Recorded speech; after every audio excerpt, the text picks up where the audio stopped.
आइए थोड़े से एपी के और नए क्वेश्चन देख लेते हैं जो थोड़े से अलग हटके हैं। ठीक है, तो इस क्वेश्चन में क्या बोल रहा है कि इस वाली सीरीज का कौन सा वाला टर्म जो होगा वो 41st टर्म से 72 ज्यादा होगा। ठीक है, अब देखते हैं गिवन में क्या कर रखा है। तो गिवन में हम देखते हैं सबसे पहले गिवन में a is equals to 8, d is equals to 14 minus 8 is equals to 6।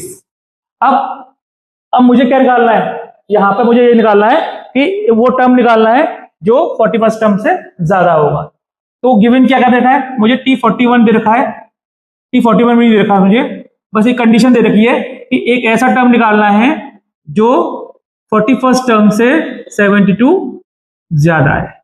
ये कंडीशन दे रखी है मेरे पास। अब इनकी अलग अलग वैल्यू निकाल के इस वाली इक्वेशन में पुट कराएंगे, हमें आंसर मिल जाएगा। तो टीएन का फॉर्मूला बताया था मैंने, टीएन इज इक्वल्स टू क्या होता है, A plus N minus 1 into B होता है। ठीक है, ए का वैल्यू हम यहां से लेंगे 8, एन की वैल्यू तो है ही नहीं हमारे पास, और डी का वैल्यू कितना है 6। तो अब आगे सॉल्व करते हैं, तो 8 प्लस 6n माइनस का 6, इसे इसमें से माइनस करेंगे कितना होगा 2 प्लस 6n, ये किसकी वैल्यू आई, टीएन का वैल्यू आई। ठीक है, अब इसके बाद देखते हैं T41 की वैल्यू बात करें। T41 इज इक्वल टू क्या होगा, a plus 41 minus 1 into B. क्योंकि n की अभी मैंने 41 रखाया है तो यहाँ पे अभी क्या आएगा, n की वैल्यू 41 ही आएगी। अब जो वैल्यू यहाँ पे अननोन है वो यहाँ पुट कराते हैं। तो 8 की वैल्यू कितनी आई, 8 आई, ये कितना आएगा 40 इंटू डी का वैल्यू कितना है 6, T41 8 240 320। तो T41 का वैल्यू कितनी आई, T41 की वैल्यू ये आ गई 320। अब इन वैल्यूज को, ये वाली वैल्यू और इन वाली वैल्यूज को इस वाली क्वेश्चन में हम पुट करते हैं। तो देखिए Tn की वैल्यू कितनी थी, दोबारा फॉर्मूला लिख लेते हैं, Tn is equals to T41 plus का 72। अब Tn की वैल्यू कितनी थी, यहां से ये वाली वैल्यू थी Tn की, तो 2 प्लस 6n यहां लिखा, 2 प्लस 6n।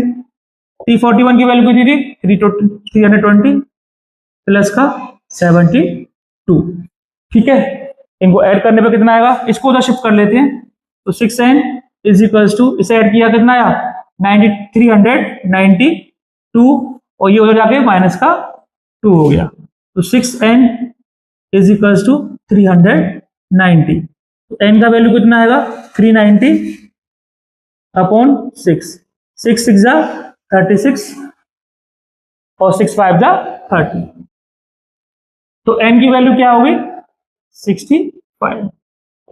ये n टर्म जो होगा 65th वाला, वही टर्म जो होगा वो 41st टर्म से 72 ज्यादा होगा। यही इसका आंसर है। तो देखिए इसमें भी देखा है कि कौन सा वाला टर्म जो होगा वो 31st टर्म से मोर होगा। ठीक है, तो देखते हैं। तो ए की गिवन में क्या है, गिवन में क्या क्या दे रखा है, a is equals to 5, d is equals to 15 minus 5, 10 आ गया। ठीक है, और गिवन में क्या क्या देखा है 31st टर्म, मतलब अब डायरेक्ट इसके कंबो बनाते हैं, इक्वेशन बनाते हैं। तो कौन सा वाला टर्म जो होगा वो 31st टर्म से कितना ज्यादा होगा 130 मोर होगा। ठीक है, आया समझ में। अब निकालते बारी बारी अलग अलग वैल्यू निकालते हैं इनकी। तो Tn की वैल्यू क्या होगी, Tn की वैल्यू होगी a plus n minus 1 into D. A का वैल्यू कितना है 5, n का वैल्यू है ही नहीं हमारे पास, तो n माइनस 1 और d का वैल्यू 10 है। 5 प्लस का 10n माइनस का 10 is equals to 10n minus का 10n माइनस का 5। ये Tn की वैल्यू आ गई।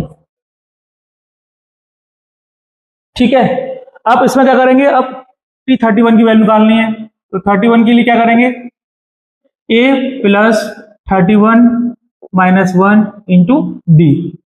31 की वैल्यू यही रहेगी, a का वैल्यू कितना था 5 प्लस 30 इंटू 10। ठीक है, अब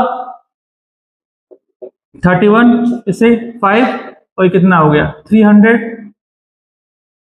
T31 इज इक्वल्स टू 305, एक वैल्यू ये आ गई।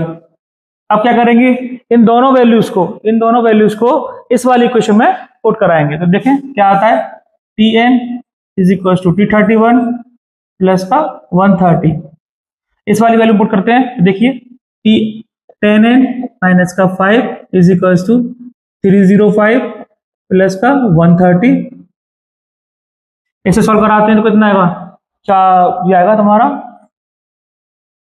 435 और 10n माइनस का 5।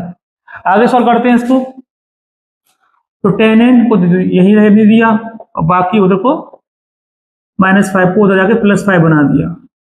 10n is equals to 440, n की वैल्यू कितनी आई 44,